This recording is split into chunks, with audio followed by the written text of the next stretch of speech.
यहाँ पर इस पूरे विमान के हादसे में जहाँ सब कुछ क्षतिग्रस्त हो गया है, जल गया है, यहाँ पर ये भगवत गीता आपको सही ജോക്കർ മലയാളിക്ക് എല്ലാവർക്കും സ്വാഗതം.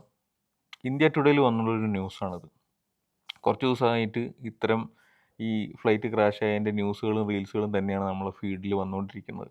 അത് സത്യം പറഞ്ഞാൽ നമുക്ക് കാണാനായിട്ട് മാനസികമായിട്ട് ഭയങ്കര ബുദ്ധിമുട്ടുമുണ്ട്. ഞാനൊന്നത് നല്ല രീതിയിൽ കാണുന്ന പോലുമില്ല. ഒരു 10-20 സെക്കൻഡ് കഴിയുമ്പോഴേക്കും നമ്മൾ സ്ക്രോൾ ചെയ്ത് പോകും.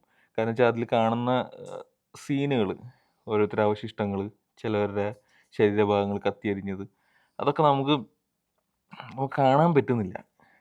അതുകൊണ്ട് നമുക്ക് മാനസികമായി ബുദ്ധിമുട്ടുണ്ടായി. ഇങ്ങനൊരു ട്രാജഡി നമ്മളെ നാട്ടിൽ നടന്നല്ലോ എന്നുള്ള രീതിയിൽ വിഷമിച്ചിരിക്കുന്ന സമയത്താണ് ഇത്തരം ഒരു ഒരു നമുക്ക് മാനസികമായിട്ട് വിഷമുണ്ടാക്കുന്ന, അല്ലെങ്കിൽ ഇത്രയും ബോധമില്ലാത്തവരാണോ, അല്ലെങ്കിൽ ഇത്രയും സങ്കുചിത മനോഭാവം ഉള്ളവരാണോ ഈ ലോകത്ത് ജീവിക്കുന്നത്, അല്ലെങ്കിൽ ഈ നാട്ടിൽ ജീവിക്കുന്നത് എന്നുള്ളത് ചിന്തിച്ചു പോകുന്ന രീതിയിലാണ്. ചിലപ്പോൾ ഒരു ആദ്യമായിട്ട് കാണുന്ന ആൾക്കാർക്ക് ചിലപ്പോൾ, അല്ലെങ്കിൽ ഒരു വയസ്സായ ആൾക്കാർക്ക്, അല്ലെങ്കിൽ ആരാധന മൂത്ത് നടക്കുന്ന ആൾക്കാർക്ക് ചിലപ്പോൾ ഒരു ഭയങ്കര ഇതായിട്ട് തോന്നും.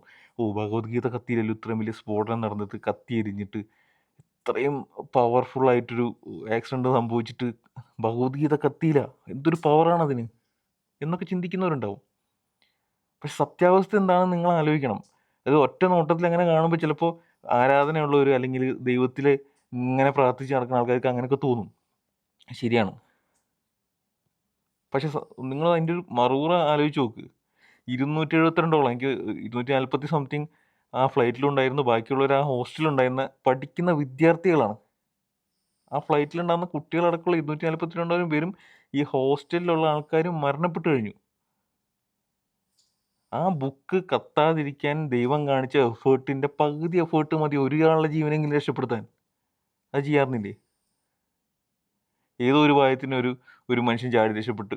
അത് അയാളുടെ ആയുസിൻ്റെ ബലം. ആ ബുക്ക് കത്തിയില്ലാന്നും പറഞ്ഞാണ് ആൾക്കാർ പൊക്കി പിടിച്ച് നടക്കുന്നത്.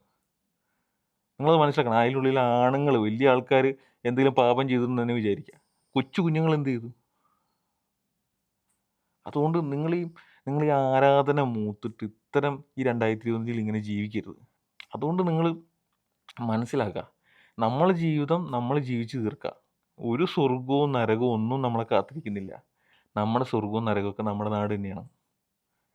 അത് നല്ല രീതിയിൽ ജീവിച്ചാൽ നിങ്ങൾക്ക് ആസ്വദിച്ച് ജീവിച്ച് മരിക്കാം. അതിനപ്പുറത്തേക്ക് ഒന്നുമില്ല.